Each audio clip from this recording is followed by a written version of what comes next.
Olá, se você não me conhece, eu sou André Ferreira, sou sócio consultor aqui na Green Desenvolvimento Integral e convido você aí a se inscrever, né, nesse nosso canal aqui no YouTube, onde nós compartilhamos vários conteúdos, né, desde recomendações de livros, né, no Resenha Green, materiais aí diversos, outros materiais diversos, e aqui eu estou começando um novo projeto de partilha com os amigos, né, com você também, que é o projeto de pensamento complexo.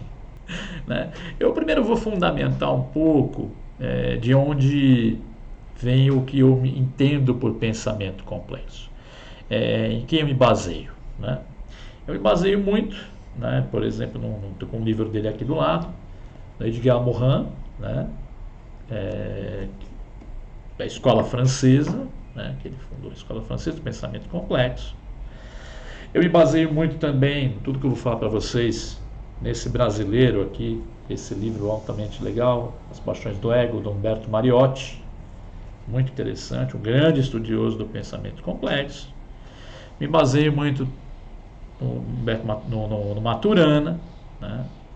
Maturana aqui do Chile, né? Um outro pensador, né, do pensamento complexo, né?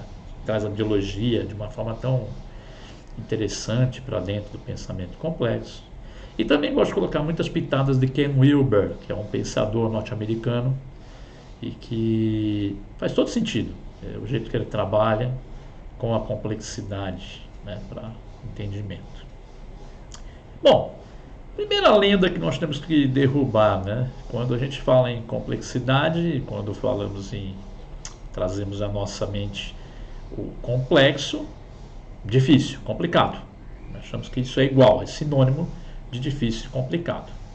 Bom, e a gente tem que tomar muito cuidado com essa história de sinônimo, né, gente? Eu sempre acho um desperdício sinônimos, porque se eu já tenho uma palavra para descrever algo com exatidão, não há um sinônimo, não precisa ter um sinônimo para aquilo. Quando a gente começa a colocar sinônimo, é a mesma coisa, né? A gente precisa tomar cuidado para ver se realmente é sinônimo. E quando você começa a estudar a palavra em mais detalhe, vai ver que alguma coisa muda. Né? O pessoal diz que os esquimós têm centenas de palavras para descrever a neve. E aí a gente, quando vai pesquisar na cultura dos esquimós, percebe que não é bem assim. Né? Eles descrevem porque tem características diferentes, são tipos de neve diferentes. Não é que é sinônimo uma da outra. Então a mesma coisa aqui, complexidade não é que é complicado.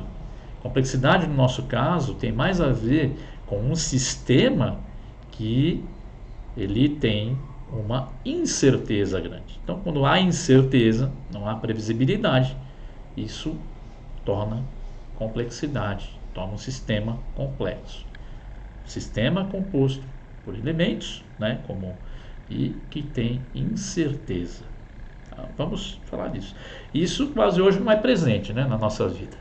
Né? Veja a economia, né, o sistema econômico mundial, global. Quem pode dizer que ele é totalmente previsível? Às vezes alguns economistas tentam trazer isso, né, como uma forma assim simplória de compreensão e dizem assim, não, se você estudar esse gráfico aqui, você vê, avalia a mecânica, né, das ações e tal, e tem sucesso, né, vai ter sucesso. Mas quem aí lida com isso sabe que de uma hora para outra as coisas podem se inverter. Eu lembro, né, de quando eu tinha algumas ações na empresa aérea Gol, né, naquela época, né, que o avião da Gol caiu no meio da floresta. Bom, na segunda-feira as ações despencaram. Estava indo tão bem. Então, quer dizer, incerteza. O mercado de ações, o mercado financeiro é cheio de incerteza. E não só ele, a sua família deve ser cheia de incertezas. De repente acontece algo com alguém, alguém perde o emprego. E isso influencia em toda a família, influencia em todo o sistema. Então, imagine, você dá para prever tudo isso? Alguém fica doente. Né? Então, isso mostra o que é um sistema complexo. Um sistema que não é complexo é que não tem incerteza. Ele não possui incerteza. Totalmente mecânico, né? Você pegar uma máquina, se você estudar bem, um avião, né?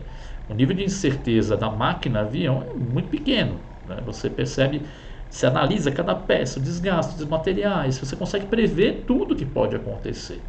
Normalmente, quando um avião cai, é que algo não foi respeitado dentro do mecanicismo, né, da mecânica do avião.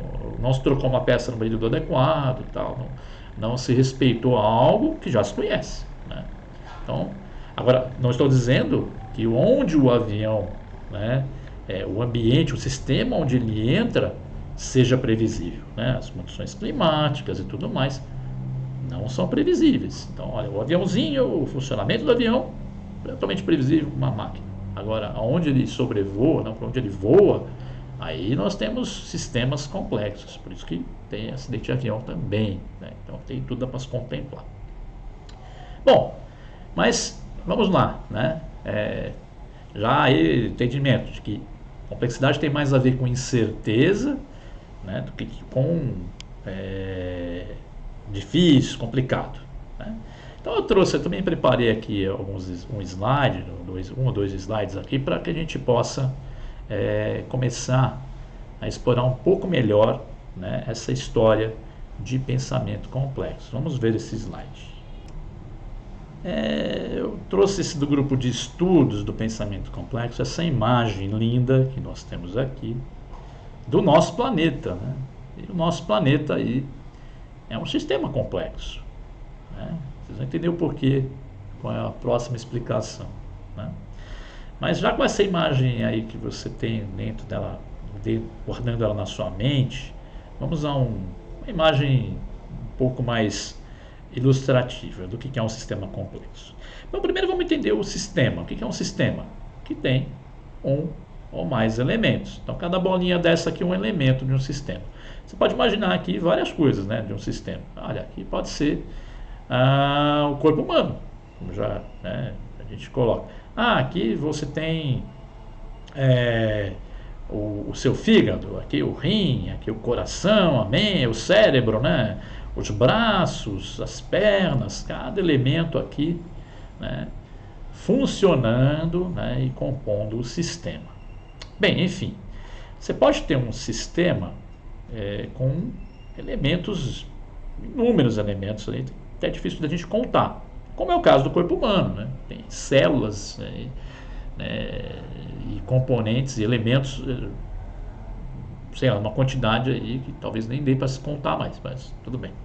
Ok, isso não quer dizer que ele é complexo. O que o faz complexo é isso aqui, a inter-relação, como esses elementos se comunicam, né? Então imagine no corpo humano. O corpo humano, o cérebro envia informação para o coração, que envia informação de volta para o cérebro, e esse coração envia informação para outros órgãos. Quer dizer, nós temos um emaranhado, né, de interrelacionamentos, de como eles trabalham, como eles tocam esse sistema.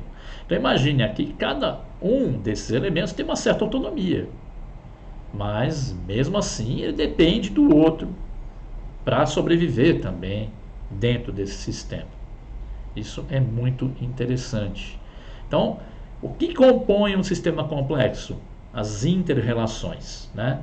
Assim, você não sabe se esse sistema é complexo. Assim você percebe que eles se interrelacionam de forma complexa. Aí desaparece a previsibilidade, porque você tem muita informação indo e voltando, muita coisa acontecendo, e você já não começa a saber mais de onde vem essa informação, de onde vem aquela transformação que causou aquilo, né? Aqui gera a incerteza que eu disse, que é o que compõe um sistema complexo.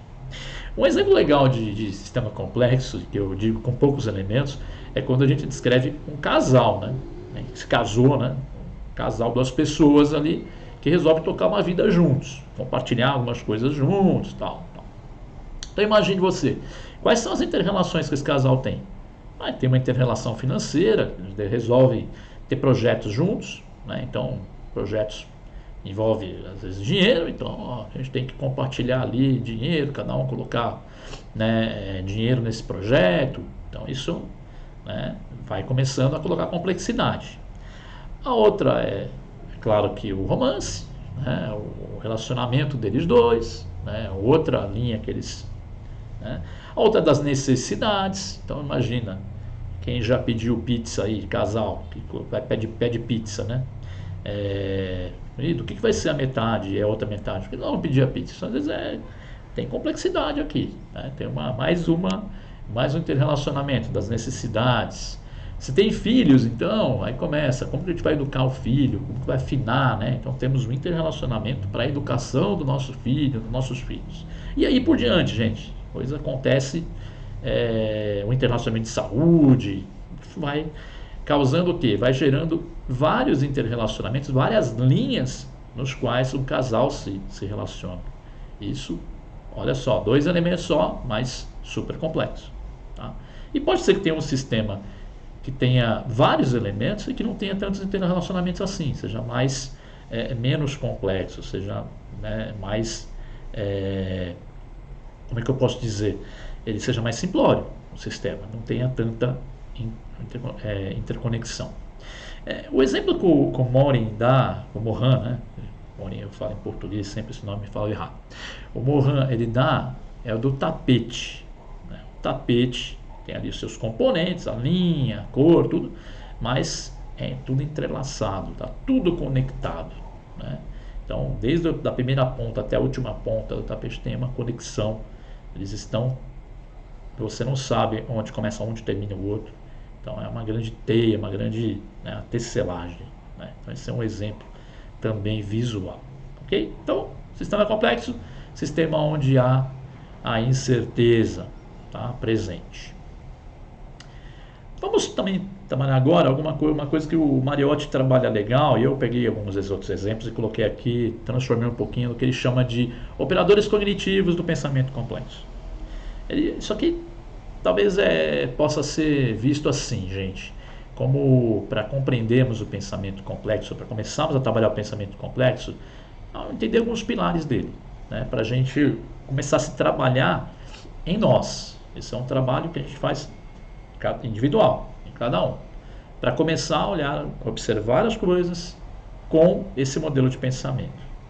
Acho que para compreender o pensamento complexo, a gente pode estudar bastante ele, mas esses operadores são interessantes, porque eles fazem com que a gente estude de outra forma e comece a capturar esse conhecimento e esse modelo de uma forma mais adequada, talvez, né, para a gente já entrar e conseguir tirar o melhor proveito. Então por isso que eu decidi começar por aqui também, né, nesse primeiro vídeo. O primeiro operador é que o pensamento sistêmico, né? Então imagine, o que é um sistema?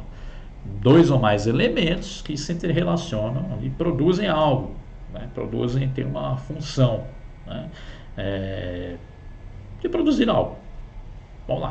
A escola, né, se interrelaciona, o professor, o diretor, o aluno, os pais, tudo para quê? Para produzir conhecimento, né? Produzir conhecimento em quem participa da escola. Né? Então você tem uma finalidade. Isso é um sistema.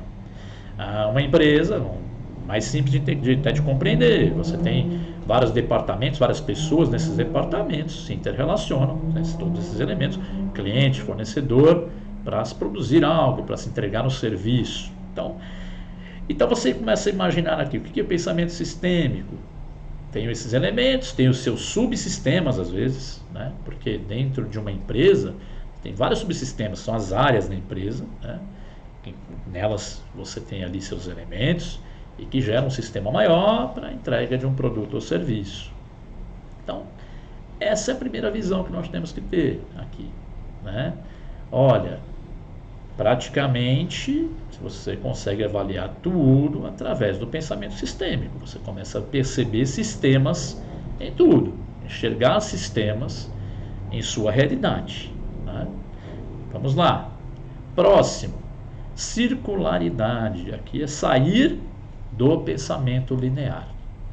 A circularidade é interessante porque assim, né? Normalmente a gente avalia as coisas, isso foi ensinado muito, no causa e efeito. Existe o causa e efeito, claro. Eu abri meus dedos, a caneta caiu. Claro, causa e efeito. Mas analisar um pensamento complexo, um sistema complexo, você precisa compreender que dentro dele existe uma circularidade. Ou seja, quando uma causa gera um efeito, o efeito começa também a retroalimentar aquela causa. Então, assim, quando a gente olha o meio ambiente, por exemplo, a gente começa a observar que o pessoal que extrai madeira na floresta vai lá, corta a madeira, isso gera o desmatamento da floresta e por consequência disso a gente começa a ter problemas ambientais. Esses problemas ambientais também vão influenciar o madeireiro, aquele cara que está cortando lá. Talvez ele comece a ter um problema respiratório, tal, e aí até a força dele de cortar madeira pode começar a reduzir. Talvez ele vá automatizar. Então percebe, a fonte, e aí pode gerar mais corte de madeira. Olha só, o problema ambiental que ele gerou começa a gerar um problema nele e ele começa a procurar outras formas de menos esforço porque ele já não tem condições físicas de fazer aquilo. Só que é um exemplo hipotético, mas ele é bem possível. Vocês podem dizer para mim, olha, pode acontecer essa circularidade. Também acontecem coisas positivas, né, gente? Uma pessoa vai fazer, por exemplo, ela vai estudar, ela vai atrás de pesquisar algum tema. A hora que ela leva aquilo para o grupo onde ela pertence, as pessoas lá têm seus conhecimentos e elas trazem alguma outra coisa nova que transforma aquele conhecimento que essa pessoa originária levou, e aí reabastece a fonte com novos conhecimentos. Isso vai circulando, e causa aqui o que a gente chama de autopoético, a autoconstrução, eu me autoconstruindo, eu me autogerando, o sistema se autogerando sem ninguém de fora, sem nenhum elemento de fora. O ser humano é assim, o ser humano ele é autopoético, ele se autoconstrói em consciência, ele é diferente a cada dia. É aquela metáfora da morte, você morre a cada dia, você é um ser novo a cada dia. Isso é autopoético. Não quer dizer que seja autossuficiente, porque você precisa de energia do sol, energia do alimento, você depende de outras, de fora, de algo de fora, para energia. O autopoético está baseado na circularidade produtiva. Então esse círculo que a gente falou, de informação, de um efeito, de uma causa que gera um efeito, esse efeito abastece a causa, começa a ter algo produtivo, algo que se autoproduz, que é o autopoético. Tá? Não vamos aqui ficar em muitos detalhes, gente, mas a gente está pondo uma base aqui para que a gente comece, que a gente lance, seja lançado para esse mundo do pensamento complexo. Isso tudo precisa ser trabalhado de uma forma no diálogo, no nosso grupo e nos nossos encontros online, e também com mais teoria, que nós vamos trazendo aqui, vocês vão trazendo e a gente vai construindo aqui novos entendimentos. A autopoiese, por exemplo, é algo do Maturana, muito forte. Quem quiser procurar, Maturana trabalha isso de uma forma linda, então autopoético.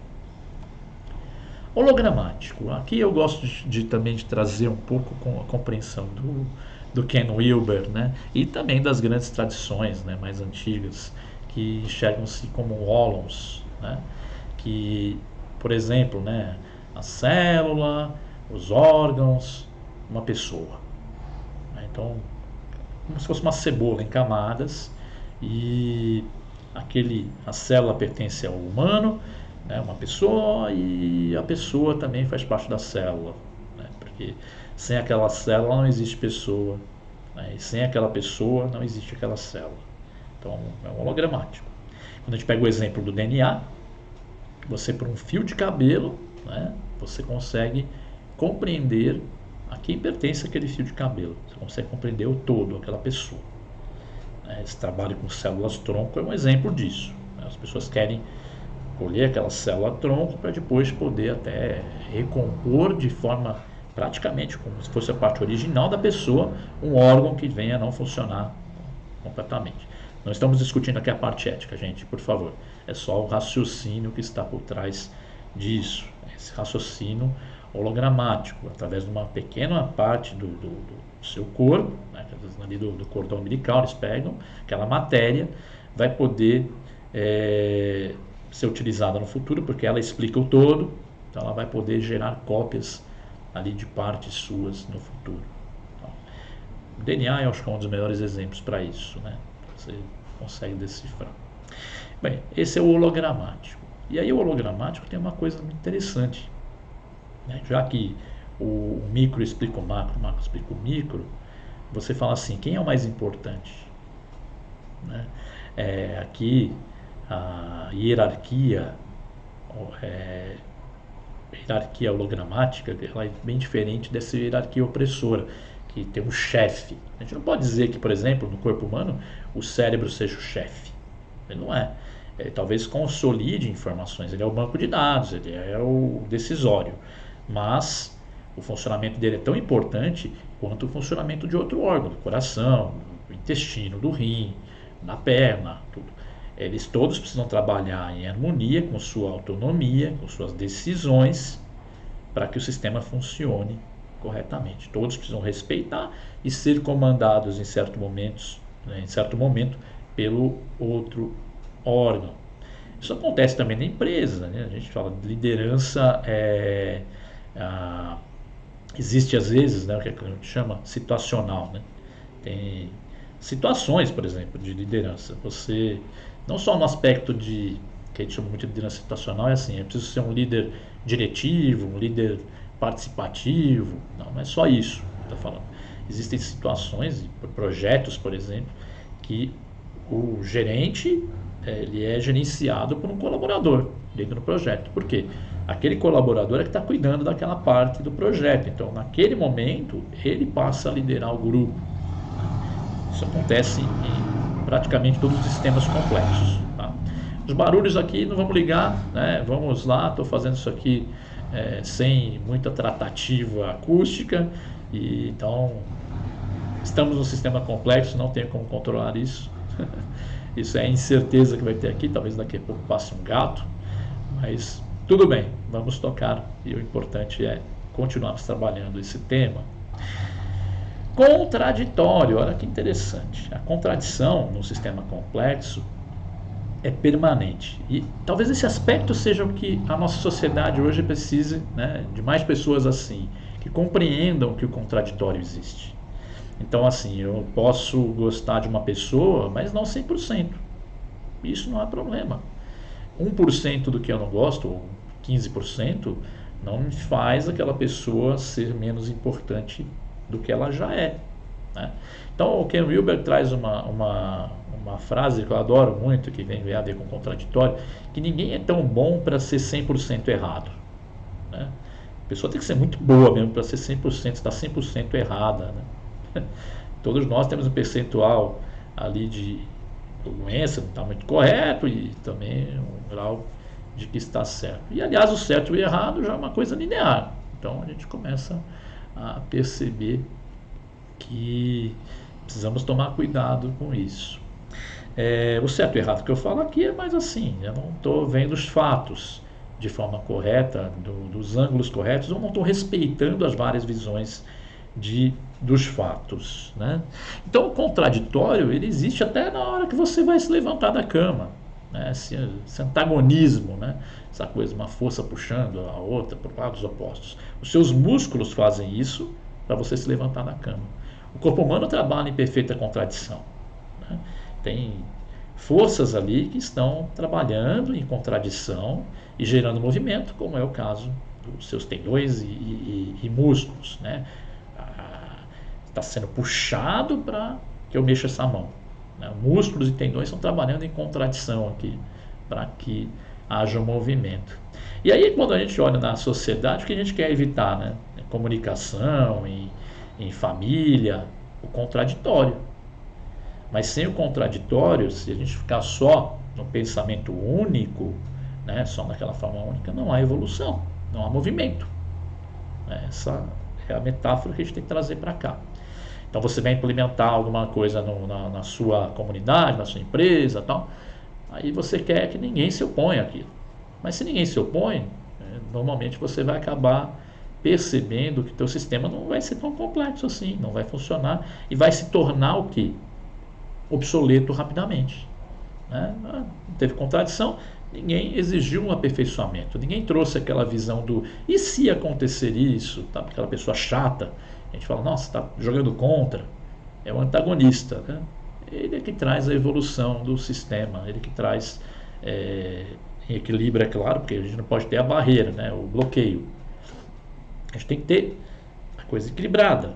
E os sistemas, eles se auto-organizam, a gente vai ver isso depois em vídeos, essa questão da organização, que eles se auto-organizam e sempre compõem o contraditório, trazem o contraditório neles. Uma pausa para a água, né? Então, quando a gente começa a estudar pensamento complexo, a gente já tem que entender que existe o contraditório. Então não adianta querer falar, não, mas espera aí, mas não era isso. Por que agora você está dizendo o contrário? É porque nesse momento o sistema age de forma contraditória ao que ele agia em outro momento. E tudo bem. Aqui é muito interessante porque, sabe, as crenças, né? Eu que trabalho com mentoria por muito tempo, vejo as crenças nas pessoas e o quanto elas se apegam a elas e o quanto elas dificultam uma pessoa a conquistar coisas, a ter uma vida melhor, porque ela tem uma crença. Não estou falando só de religião, gente. Ela acredita, por exemplo, que não existe sucesso sem esforço. Mas como explicar então aquela pessoa que ganhou $1 milhão do dia para a noite porque desenvolveu ali um aplicativo e em horas, né? Então uma ideia, desenvolveu em algumas horas, lançou e ganhou muito dinheiro. Isso acontece na realidade. Aí você fala assim, mas ele estudou. Não, pode ser que não. Ele só faz aquilo por hobby, né? E o esforço que estava requerendo dele nem era tão grande. Mas ele ganhou, ele conseguiu fazer fortuna, sucesso, sem esforço. Então o contraditório é isso. Às vezes, naquele momento, não precisou de esforço. No outro momento, precisa de esforço. Aí você fala assim, mas não, então as grandes verdades são derrubadas aqui, são contraditórias. Troca permanente de significados. Então, assim, para começar a trabalhar o pensamento complexo, já precisamos entender que nós, que estamos agora estudando isso, né, você comigo, eu com você, nós com o mundo, com o grupo, com as teorias, com os livros, não podemos acreditar que aqui dentro há algo isolado do André, e nem algo isolado de você, e nem que eu estou isolado de você ou do restante das pessoas que venham a participar do nosso grupo. Existe sempre uma troca permanente, feedbacks, né? Existem informações que são trocadas, significados diferentes. Principalmente por causa das palavras que nós usamos, eu já disse isso lá no começo dos sinônimos, né? A compreensão das palavras, ela é difícil. Então, os significados, por exemplo, do que significa o azul para você e o que significa o azul para mim. Os mais simplórios vão falar assim, o azul é uma cor azul, pronto, é composta por tal gama, tal, beleza, ok. Mas o azul também pode carregar lembranças para mim e lembranças para você, né, de coisas que eu convivi que tinha o azul presente. Eu posso falar, o que significa azul para você? A pessoa fala o mar, o outro fala o céu. Quer dizer, já começa o outro a falar, o suéter que minha avó utilizava. Então, isso traz algumas cargas na interpretação e nos significados. E não há como nós observarmos algo, isolando esse algo da gente, observarmos um sistema sem compreender que pertencemos àquele sistema também, estamos influenciando ele e ele está nos influenciando. Lembra da secularidade? Isso. Na observação também existe uma troca permanente de significados. Então isso é importante que a gente compreenda antes de começar qualquer coisa no pensamento complexo. Ou seja, toda a teoria que se traz aqui, tudo que a gente em algum diálogo construir, pode ser visto como verdade parcial, né? Através disso. Porque amanhã pode vir alguém e agregar mais alguma coisa e transformar essa verdade em outra verdade, em outra verdade, em outra verdade. Eu costumo chamar de verdade aquilo que nós temos para hoje. Essa é a verdade para hoje, né? A verdade temporária. Nem tudo vai ficar para sempre. Triste de quem pensa assim, porque essa flexibilidade no pensamento, de transformar até mesmo aquilo que você acredita que seja verdade, ajuda você a lidar com esse mundo complexo, né? E ter menos apego por aquilo que você, né, conhece, aquilo que você aprendeu.